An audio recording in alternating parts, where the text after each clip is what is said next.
नमस्कार, मेरा नाम है ओम प्रकाश यादव और आप देख रहे हैं वॉइस ऑफ रिपब्लिक। बिहार का बजट पेश हो गया। बिहार के वित्त मंत्री 11 सवा 11 मिनट में अपना पूरा भाषण पढ़ दिए। कदाचित यह देश के इलेक्टोरल पॉलिटिक्स संसदीय इतिहास में बजट पेश करने की अजीबोगरीब घटना थी, जहां मात्र 11 मिनट में कोई वित्त मंत्री अपना भाषण पढ़ते। As a matter of fact भाषण जो तैयार किया गया था वो कई पन्नों का था, लेकिन वित्त मंत्री शारीरिक रूप से इतने स्वस्थ नहीं है कि वो 15 मिनट से ज्यादा खड़ा होकर अपना भाषण पढ़ सके, इसलिए उनके लिए कागज में लिख करके दिया गया, वो उसको पढ़ दिया। इस राज्य का दुर्भाग्य देखिए कि शारीरिक रूप से अस्वस्थ व्यक्ति वित्त मंत्री है और जो मानसिक रूप से स्वस्थ नहीं है वो इस राज्य का मुख्यमंत्री है। ये मैं नहीं कह रहा हूँ, ये सिर्फ पब्लिक परसेप्शन ही नहीं है, कई एक मामलों में आपने देखा होगा मुख्यमंत्री जी की अजीबोगरीब हरकत। प्रशांत किशोर तो यह भी कह रहे हैं और कई बार उन्होंने कहा है कि मुख्यमंत्री अगर अपने सभी मंत्रियों का नाम बगैर कागज देखे पढ़ दे तो वो जाने, और कदाचित इसीलिए इनके जो दरबारी हैं इनको समय समय पर झरोखा दर्शन, पब्लिक दर्शन कराते हैं, ताकि पब्लिक में ये परसेप्शन बना रहे कि नहीं, मुख्यमंत्री जी मानसिक रूप से बहुत स्वस्थ हैं। बहरहाल वो चर्चा का विषय नहीं है। चर्चा का विषय अभी ये है कि इस दैनिक भास्कर की इस रिपोर्ट को पढ़ें जो वित्त मंत्री जी ने बजट का पंच लाइन कहा, सो कॉल्ड पंच लाइन। आजकल बजट में शायरी और तुकबंदी इस सब का दौर चला है, क्योंकि होता है ना कि जब बेसिक काम नहीं हो तो तुकबंदी, शायरी और कविता से काम चलता है। ये क्या है? पंच संकल्प, 5 संकल्प, 1 लक्ष्य विकसित बिहार। ये हम लोग 20 बरस से सुन रहे हैं। क्या है ये 5? तो ये है ज्ञान, ईमान, विज्ञान, अरमान और सम्मान। आइए तो इस पर जरा चर्चा कर लेते हैं कि यहाँ इन चीजों में हम खड़े कहाँ हैं, वेयर डू वी स्टैंड। सुनने में तो बड़ा अच्छा लगता है। अब ये जरा ज्ञान पर बात कर लेते हैं। जब हम ज्ञान की बात कर रहे हैं तो स्कूल एजुकेशन होगा, उसमें यूनिवर्सिटीज के एजुकेशन होंगे। जब विज्ञान की बात करेंगे तो हम लोग रिसर्च एंड डेवलपमेंट वगैरह की बात करेंगे। तो पहले ज्ञान पर जरा ज्ञान ले लेते हैं। ये असर की रिपोर्ट है, यह बता रही है कि Bihar is 5 to 10% point below the national average in foundation learning. जो राष्ट्रीय औसत है, हालांकि राष्ट्रीय औसत की भी स्थिति खराब ही है। इस देश में जिस तरह के लोगों को हमने चुना, जिस तरह के लोगों को सरकार हम लोगों ने बनाई है, तो शिक्षा तो कोई प्राथमिकता में है ही नहीं, इसलिए उसकी बात मत करिए। बहरहाल राष्ट्रीय औसत से भी हम 5 से 10% बिलो है। एक दूसरा सर्वे देखिए अपने स्क्रीन पर, नेशनल अचीवमेंट सर्वे, ये क्लास 3, 5, 8 और 10 के लिए। इसमें भी ये बता रहा है कि हम 10 से 25 पॉइंट नीचे है नेशनल एवरेज से। इंफ्रास्ट्रक्चर वगैरह के मामले में थोड़ी स्थिति दर ठीक हुई है, लेकिन उससे ज्यादा इंपॉर्टेंट है कि जो नीति आयोग ने स्कूल एजुकेशन क्वालिटी इंडेक्स बनाया है, उसमें 15 राज्यों की सूची है और उस 15 राज्यों की सूची में हम पीछे से फर्स्ट है, यानी हम सबसे लास्ट है। फाउंडेशन लर्निंग में असर का रिपोर्ट ये कहता है कि जो बच्चे 5वीं कक्षा में पढ़ते हैं वो कक्षा 2 का टेक्स्ट पढ़ सकते हैं कि नहीं, उसमें राष्ट्रीय एवरेज से भी हम नीचे हैं। Basic arithmetic division class 5, class 5 के बच्चे का अर्थमेटिक में कितना ज्ञान है, यह भी बिहार नीचे से टॉप है। ओवरऑल जब कंपैरिजन आप कीजिएगा तो ये आपको मैं अपने स्क्रीन पर दिखा दे रहा हूं कि अगर आप ओवरऑल इसको पढ़ेंगे तो बिहार सभी पैरामीटर पर 15 राज्यों की सूची में सबसे नीचे खड़ा है। तो ये आपके ज्ञान का खेल है। ये बताने की जरूरत नहीं है कि विगत, और हमने कई बार बात भी किया है, ये बताने की आवश्यकता नहीं है कि हमने विगत 25-30 वर्षों में जो स्कूल का, और खास करके जब से मुख्यमंत्री जी का जो यूटोपियन कॉन्सेप्ट मदन मोहन झा जी ने लाया था, कॉन्ट्रेक्चुअल अपॉइंटमेंट नियोजित शिक्षकों का, उसने तो ऐसी कमर तोड़ी है बेसिक एजुकेशन की इस राज्य की कि अब तो समझ में नहीं आता है कि वो कहाँ से सफाई शुरू की जाए, कहाँ से ठीक हो। पूरे education system, school education system को हम लोगों ने बर्बाद कर दिया। एजुकेशन डिपार्टमेंट में, एजुकेशन सर्किल में शिक्षा के अलावा सब चीज पर चर्चा होती है। क्या अंडा खाएगा, कब खिचड़ी खाएगा, कितना किताब छपाया जाएगा, कितना बोरिंग होगा, कितना टॉयलेट लगेगा, इन सबों के अलावा और किसी चीज पर चर्चा नहीं होती है। तो ये हाल है। पूरे देश में हम लोग हंसी के पात्र हो गए हैं एजुकेशन के मामले। अब थोड़ा आइए यूनिवर्सिटी एजुकेशन के मामले में। भारत सरकार और की शिक्षा मंत्रालय ने एक रैंकिंग व्यवस्था शुरू की थी 2015 में, यदि मुझे ठीक से याद हो, नेशनल इंस्टीट्यूशनल रैंकिंग फ्रेमवर्क। इसमें इस देश में जो टॉप 100 यूनिवर्सिटीज हैं उसकी लिस्ट बनाई गई और ये आपको बताते हुए हमको बहुत दुखद आश्चर्य हो रहा है कि हम लोग टॉप 100 यूनिवर्सिटी में बिहार की कोई यूनिवर्सिटी नहीं है। बिहार का कोई भी यूनिवर्सिटी इस देश के 100 टॉप यूनिवर्सिटी में भी अपना स्थान नहीं बना पाए। ये हमारे मुख्यमंत्री जी का और वित्त मंत्री जी का ज्ञान का संकल्प जो स्थिति है बिहार में भी, तो बिहार की यूनिवर्सिटीज की रैंकिंग बता देते हैं जो टॉप बिहार में है। मैंने आप इसको समझ लीजिए कि 100 में हम कहीं नहीं है, लेकिन जो हमारे यहाँ है उसमें क्या स्थिति है, तो सबसे अच्छा अभी भी पटना यूनिवर्सिटी है। एक समय जिसको हम लोग पूरब का कैम्ब्रिज कहते थे, उसकी स्थिति हमने क्या कर दी है कि वहाँ सरस्वती पूजा में जो विसर्जन हुआ उसके गानों को अगर आप सुन लीजिएगा ना, तो वही समझने के लिए काफी है। वो कहता है ना, माने बर्बादे गुलिस्ता करने को एक ही उल्लू काफी है, अंजामे गुलिस्ता क्या होगा हर साख पर उल्लू बैठा है। तो ये यूनिवर्सिटीज के हॉस्टल में जो स्टूडेंट्स रह रहे हैं, उनके सरस्वती पूजा के विसर्जन के दृश्य को खाली आप देख लीजिएगा तो आपको इस राज्य की यूनिवर्सिटी की बदहाली के बारे में अंदाजा हो जाएगा। तो अभी भी पटना यूनिवर्सिटी सबसे टॉप माना जाता है और सबसे वर्स्ट मुंगेर यूनिवर्सिटी। और हम लोग तो रोज देखते हैं जहां यूनिवर्सिटी के वीसी की नियुक्ति जो करते हैं महामहिम, तो लोगों ने बताया कि 2-2, 3-3 करोड़ रुपया दे के वीसी की नियुक्ति होती है। यहाँ प्रिंसिपल की नियुक्ति में 1-1 करोड़ रुपया लगता हो, तो उस यूनिवर्सिटी का तो गतल खाता में, रसातल में, पाताल लोक में पहुंचना तय ही है। तो ये इनके ज्ञान का जो संकल्प है उसकी स्थिति है। तो मैंने कहा कि 100 में कोई यूनिवर्सिटी बिहार का नहीं है। क्या क्या चीज की कमी है तो वो बताने की जरूरत नहीं है। अब तो कुछ टीचर वगैरह ही बहाल किए यूनिवर्सिटी के, लेकिन जो टीचर बहाल हुए हैं उसमें कुछ एक अपवाद को यदि छोड़ दें तो बाकी का जो हालत है, मैं अभी हाल में राज्य के विभिन्न जिलों में जाकर देखने का प्रयास किया आम आदमी की तरह। वैसे भी हम लोग आम ही आदमी हैं, आम आदमी की तरह जाके देखे।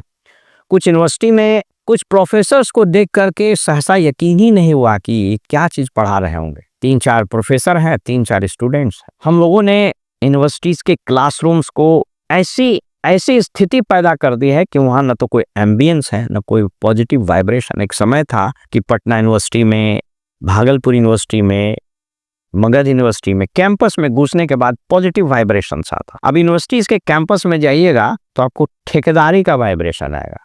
वाइस चांसलर्स लोग ठेकेदार हो गया, प्रिंसिपल लोग, माने एक आध अपवाद को छोड़ दीजिए, with all due respect to all, system ही वो है तो क्या करे।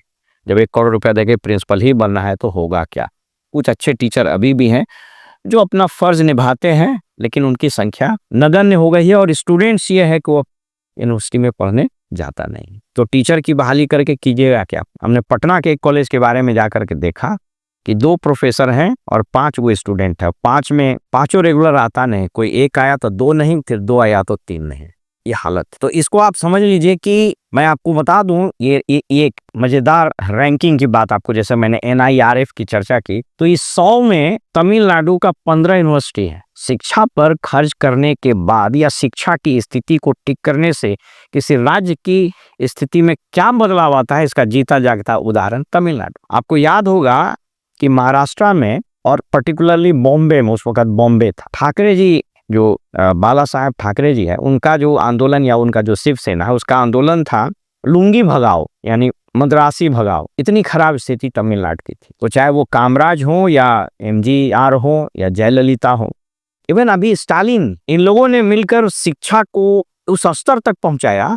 और अब स्थिति ये है कि अब महाराष्ट्र से लोग पलायन कर रहे हैं। तो 15 यूनिवर्सिटी 100 में तमिलनाडु का, कर्नाटका का 10 यूनिवर्सिटी, दिल्ली का 8 यूनिवर्सिटी। दिल्ली भी बर्बादे हो रहा है इसी अखाड़ा के चलते। सोचिए कि यहाँ JNU, DU ऐसे यूनिवर्सिटी थी, 100 में मात्र अब 8 बचा है। महाराष्ट्र का 8, उत्तर प्रदेश का अभी भी बचा हुआ है 6 से 8, वेस्ट बंगाल का 5, वेस्ट बंगाल की भी दुर्गति शुरू हो गई है और हमारा 0, 100 में कहीं हम नहीं है। ये हमारा हालत है ज्ञान का। अब आइए जरा ईमान का क्या हालत है। ईमान का मतलब, यद्यपि ईमान को नापने का कोई बहुत वैज्ञानिक तरीका नहीं है, लेकिन हम जो सोर्स ले रहे हैं वो ट्रांसपेरेंसी इंटरनेशनल से, centre for media studies, India corruption study से, public affairs index PAI, India corruption survey और स्टेट गवर्नमेंट और स्टेट्स जो डिलीवरी मैकेनिज्म है उसके आधार पर बिहार कहाँ है सो देख ली। ट्रांसपेरेंसी इंटरनेशनल कहता है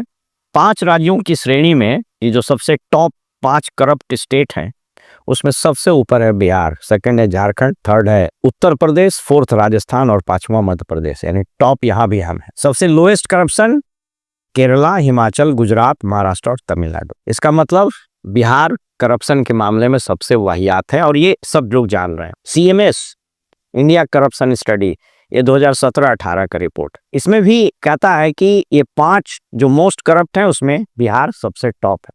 पब्लिक अफेयर्स का भी वही रिपोर्ट है और इंडिया करप्शन सर्वे, ये जो लोकल सर्किल्स उससे परसेप्शन लिया जाता है, फीडबैक लिया जाता है, उसके आधार पर 2019 से 23 के बीच का ट्रेंड है। सबसे ज्यादा कहाँ भ्रष्टाचार है? लैंड रिकॉर्ड्स, भूमि सुधार और रेवेन्यू से रिलेटेड। दूसरा सबसे ज्यादा करप्शन है पुलिस में और म्युनिसिपल सर्विसेज में। हालांकि चूंकि ये लोकल सर्किल पर तैयार किया गया है इसलिए इसमें वैसी चीजें नहीं आ पाई हैं, बड़े बड़े विभाग। मेरी ये समझ कहती है कि फ्रीक्वेंसी ऑफ करप्शन जो है, फ्रीक्वेंसी ऑफ करप्शन में बेशक ये 3-4 सबसे ज्यादा आता है, land records, police, municipal services या और जगह पर, लेकिन मैग्नीट्यूड ऑफ करप्शन को अगर देखिएगा तो यहाँ पर सबसे ज्यादा इंफ्रास्ट्रक्चर वाले विभाग हैं, जिसमें रोड, RWD, हेल्थ, ऊर्जा, इरिगेशन, ये जैसे विभाग है। इसमें अमाउंट ऑफ करप्शन यहाँ ज्यादा है। फ्रीक्वेंसी, अब जैसे इसको ऐसे समझिए कि वहां एक ठेकेदार अगर 100 करोड़ का घूस ले लिया और यहाँ पर लेकिन एक आदमी ने 100 करोड़ का करप्शन किया, लेकिन यहाँ पर 100 आदमी मिलकर के 1000 का करप्शन किया या 50,000 का करप्शन किया, तो वो फ्रीक्वेंसी ऑफ करप्शन के हिसाब से हाईएस्ट है लैंड रिकॉर्ड्स, पुलिस और अदर सर्विसेज देने वाले विभाग। तो ये मैंने ज्ञान और ईमान की चर्चा की।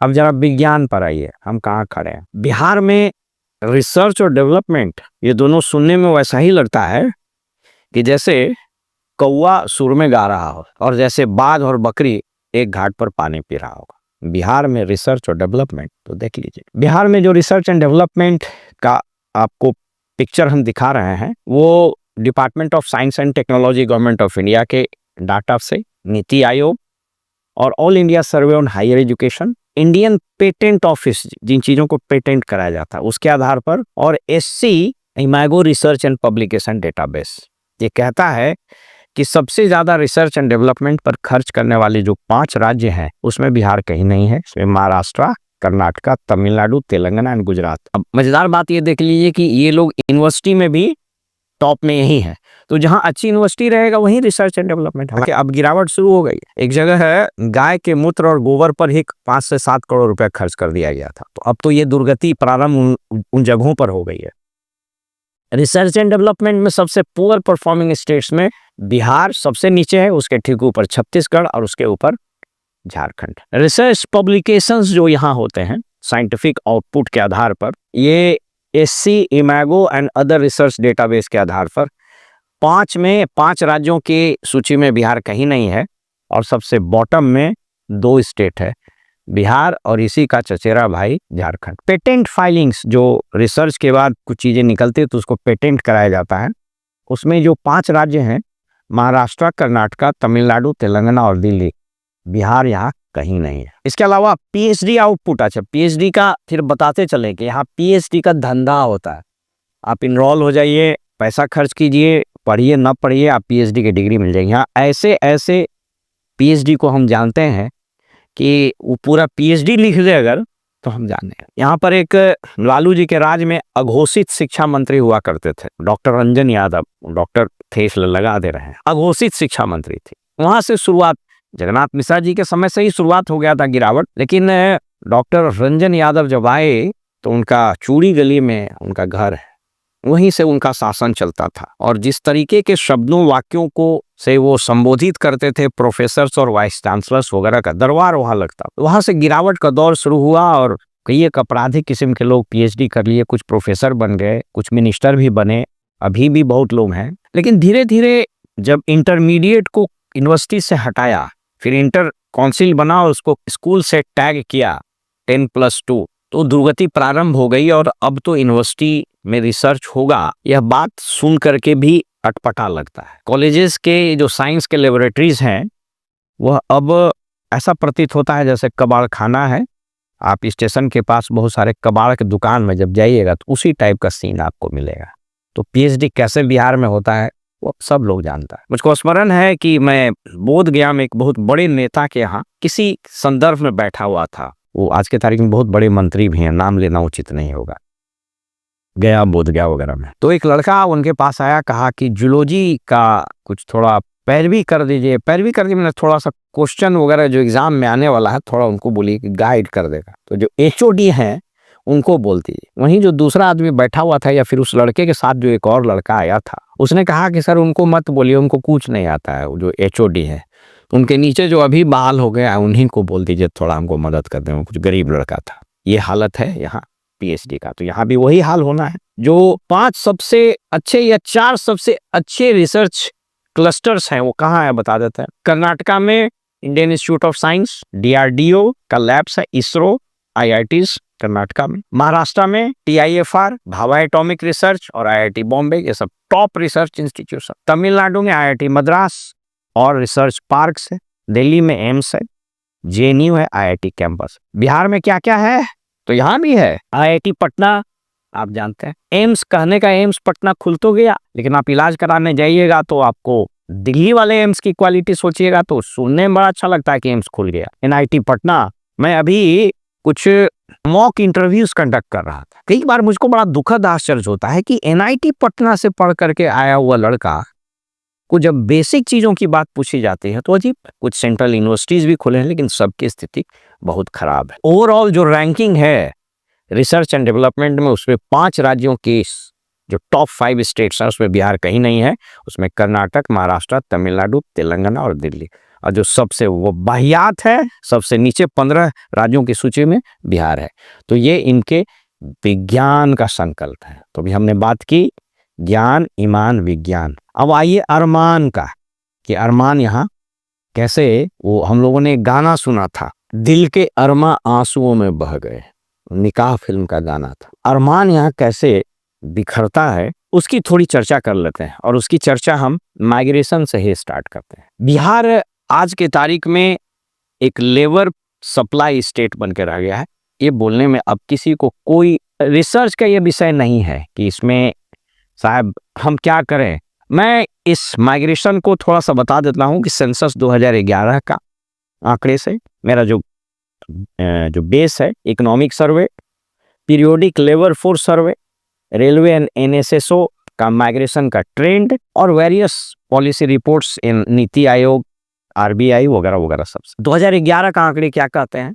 टोटल माइग्रेशन 1.7 to 2 करोड़, ये 2011 के आंकड़े। इंटर स्टेट माइग्रेशन 70 से 80 लाख वगैरह वगैरह। यानी ओवरऑल माइग्रेशन को देखिएगा कि क्या ट्रेंड है। इसमें हम माने उत्तर प्रदेश से थोड़ा अच्छा है, हाईएस्ट नंबर जो है उत्तर प्रदेश का है। ये मैक्सिमम नंबर ऑफ माइग्रेंट्स है, संख्या, चूंकि यूपी की आबादी भी ज्यादा है तो टॉप में यूपी है, सेकंड में बिहार है, तीसरा राजस्थान, मध्य प्रदेश और उड़ीसा। लेकिन इंटेंसिटी सबसे ज्यादा कहाँ है? तो इंटेंसिटी यहाँ सबसे ज्यादा फिर बिहार में। यानी जिसको आप ये कहिए कि चूंकि आबादी के हिसाब से सबसे ज्यादा कहाँ गया, तो अभी भी लगभग 2 से 2.25 करोड़ के आसपास लोग बाहर जाते हैं।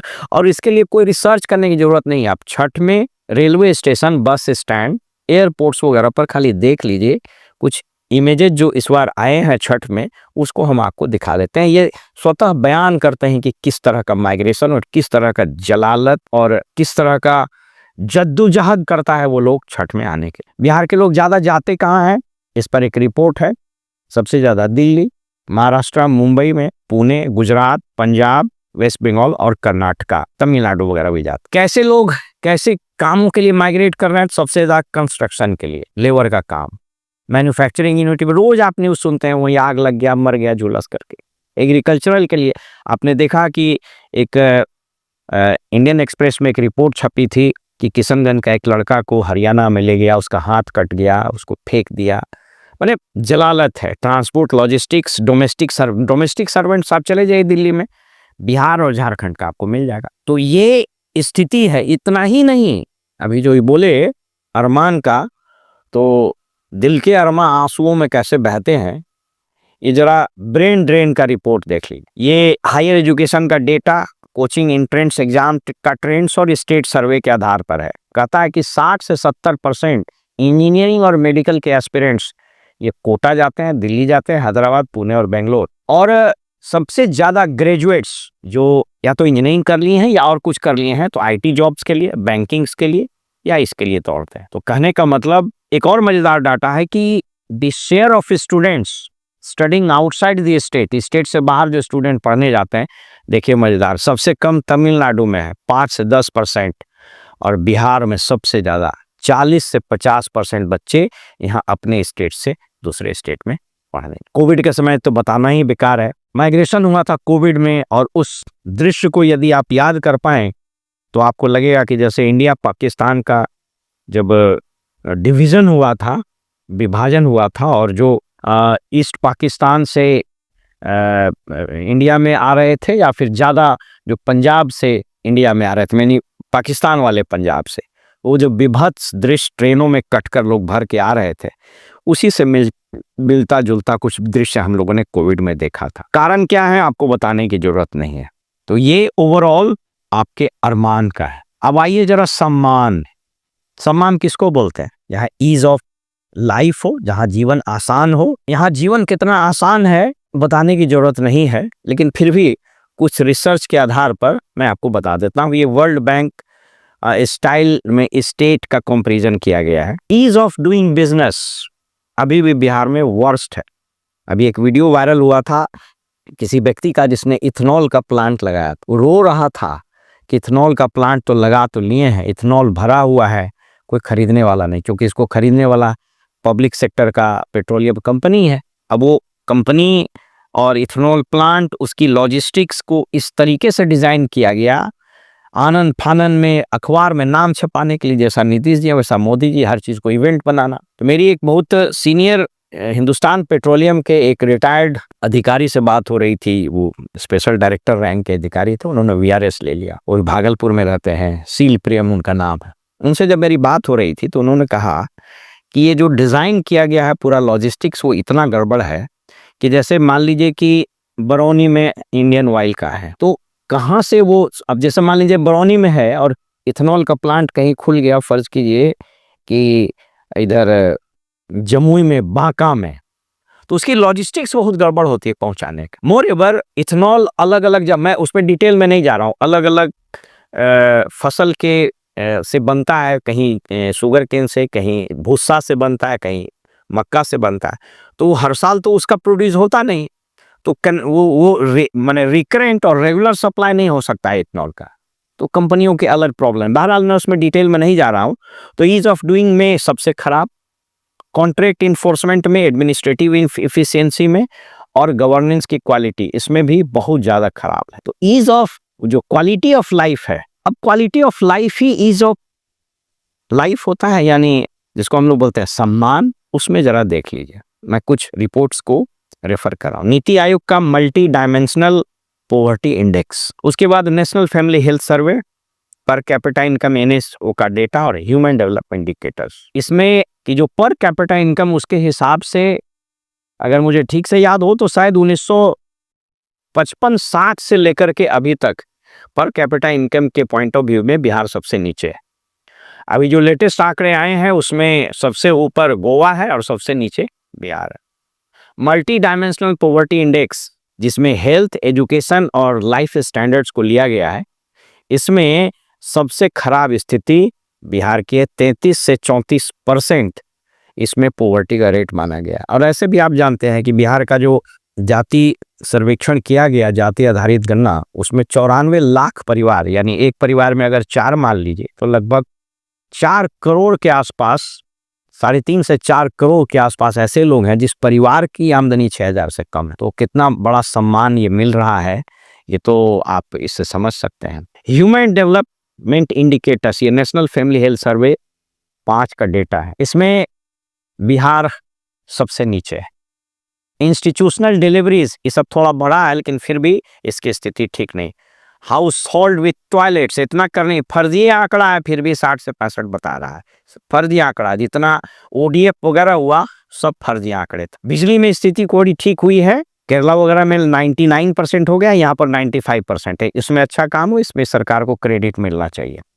बाकी पक्का हाउसिंग ग्रामीण विकास विभाग के महान मंत्री जो पिछले 15 साल से इसी विभाग में हैं, उनकी महानता पर तो किताब लिखी जा सकती है। तो जो दुर्गति भी ग्रामीण विकास विभाग की है, यहाँ हर यात्रा में वसूली का कार्यक्रम चलता है, उसने रूरल हाउसिंग की तो यहाँ कमर ही तोड़ दी है। निर्वाचित जनप्रतिनिधि जो है पंचायतों का, उनका भी वही हाल है।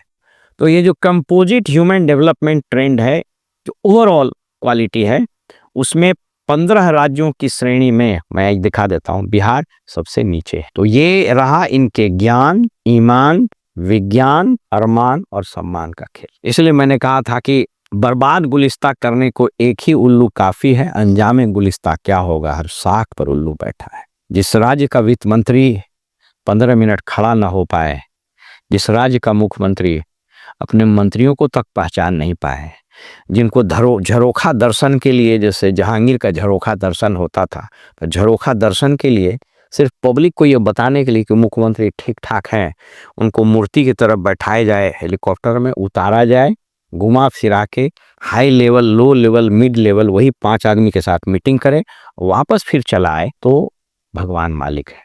इसलिए इस राज्य की जनता को भी हम प्रणाम करते हैं कि आपके वोटिंग बिहेवियर, आपके पॉलिटिकल सेंस, इस सब को प्रणाम है।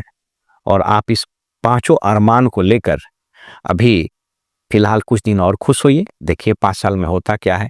मैं निराशावादी नहीं हूं, लेकिन कहता है कि जिस वृक्ष को लगाने के लिए जो सीड डाला गया है, वो सीड अगर कॉन्टामिनेटेड हो, वह बीज ही दूषित हो, जिस मिट्टी में उसको लगाया गया वो मिट्टी की उर्वरकता ही खत्म हो चुकी हो, तो उस बीज और उस मिट्टी से जो वृक्ष निकलेगा वो कितना फल देगा, वो तो आने वाला समय ही बताएगा। फिलहाल हमें इजाजत दीजिए और आप देखते रहिए वॉइस ऑफ रिपब्लिक।